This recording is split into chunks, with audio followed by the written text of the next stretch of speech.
Deepak Chopra, As 7 Leis Espirituais do Sucesso, um guia prático para a realização de seus sonhos. O que for a profundeza do teu ser, assim será teu desejo. O que for o teu desejo, assim será tua vontade. O que for a tua vontade, assim serão teus atos. O que forem teus atos, assim será teu destino.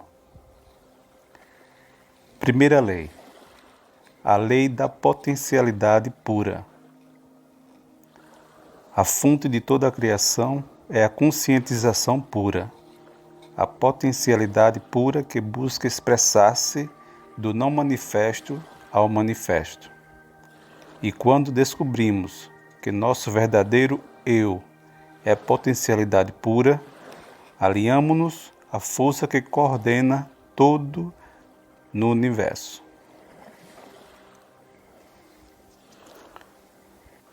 No princípio não havia existência ou inexistência. O mundo era energia não revelada.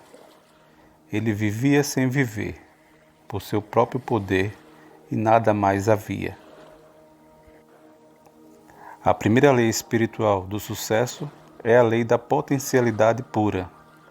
Essa lei se apoia no fato de que somos, essencialmente, consciência pura.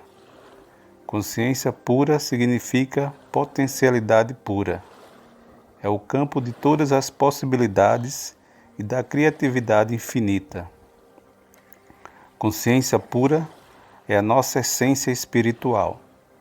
Ser infinito e ilimitado é pura satisfação. Outros atributos da conscientização são o conhecimento puro, o silêncio infinito, o equilíbrio perfeito, a invencibilidade, a simplicidade, a felicidade. Essa é a nossa natureza essencial, que é potencialidade pura. Quando você descobre sua natureza essencial, quando sabe quem realmente é, encontra toda a sua potencialidade. É no conhecer-se que reside a capacidade de realização de todos os sonhos, porque você mesmo representa a possibilidade eterna, a imensurável potencialidade de tudo que foi e pode vir a ser.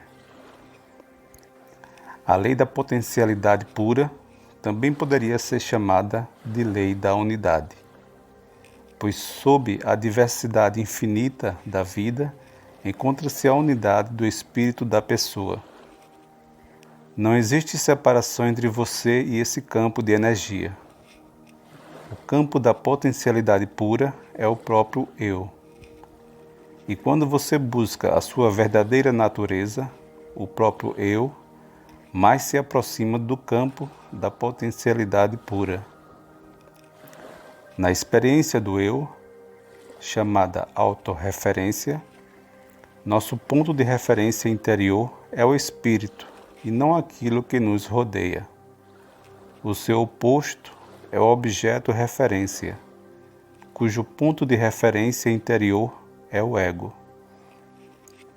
Na experiência do objeto referência, nos deixamos influenciar pelo que acontece fora de nossa natureza interior, pelas situações, circunstâncias, pessoas, coisas. Neste estado, buscamos incessantemente a aprovação dos outros. Nossos pensamentos e comportamentos antecipam-se a toda resposta, porque fundamentam-se no medo. No objeto referência, nossa tendência é querer controlar as coisas, ter necessidade do poder externo. Todas essas situações, necessidade de aprovação, de poder externo, de controle das coisas, estão baseadas no medo. Esse tipo de força não é o da potencialidade pura, o poder do eu, o poder real. Se experimentamos o poder do eu, não há medo, não há compulsão para o controle. Não há esforço para obter aprovação ou para conseguir o poder externo.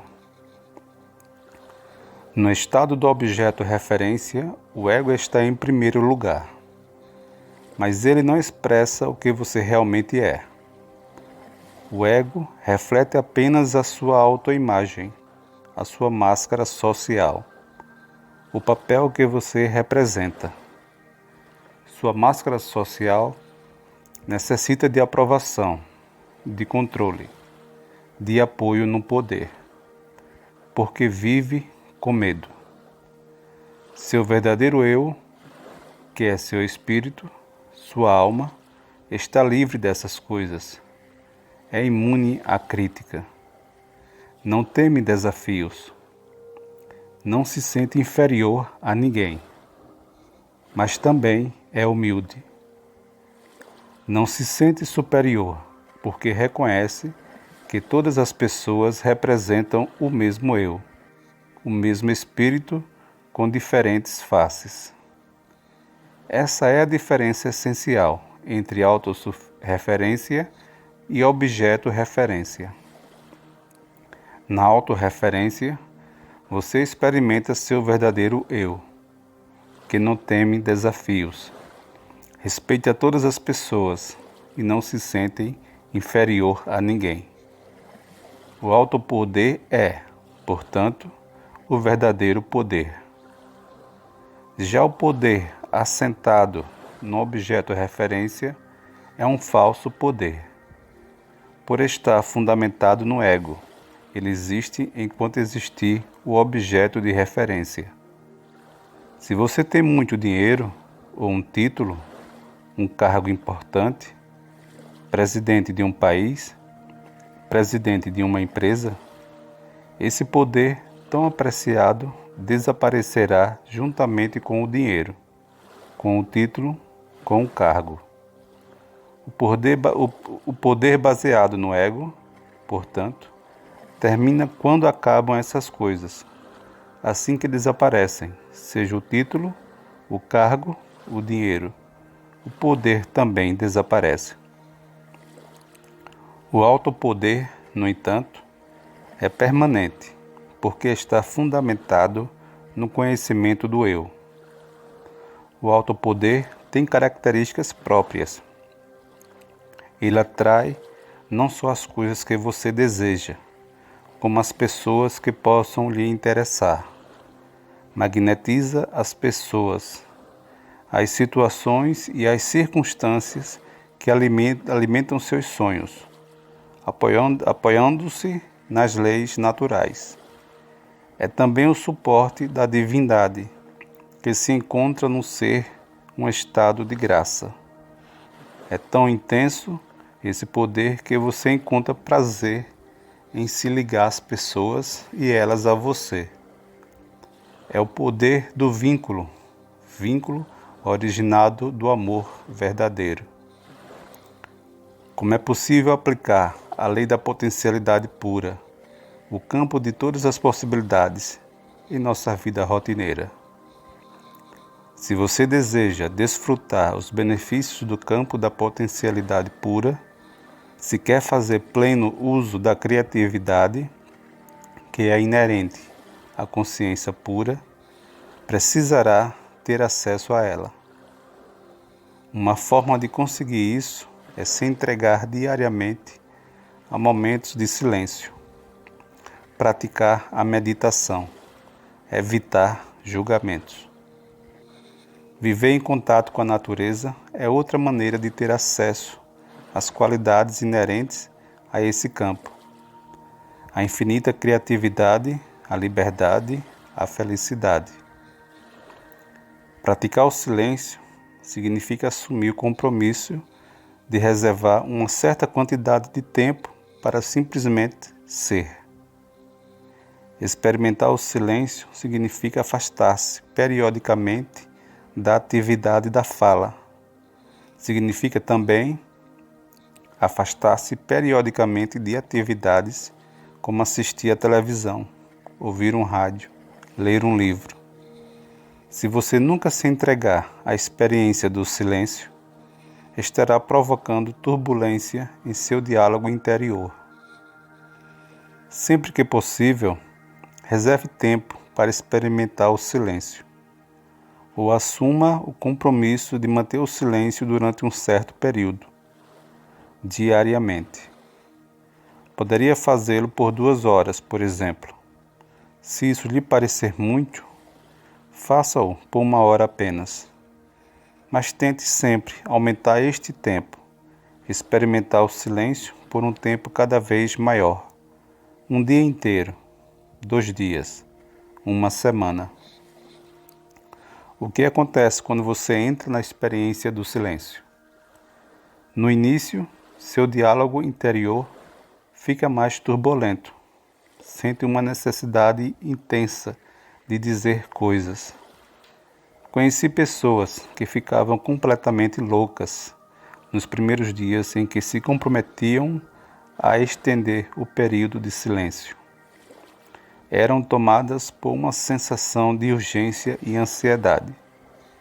Mas quando persistiam na experiência, seu diálogo interior começava a se aquietar, e o silêncio logo se tornava profundo.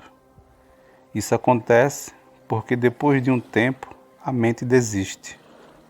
Ela se dá conta de que não adianta ficar dando voltas e voltas se você, o eu, o espírito, não vai falar e ponto final.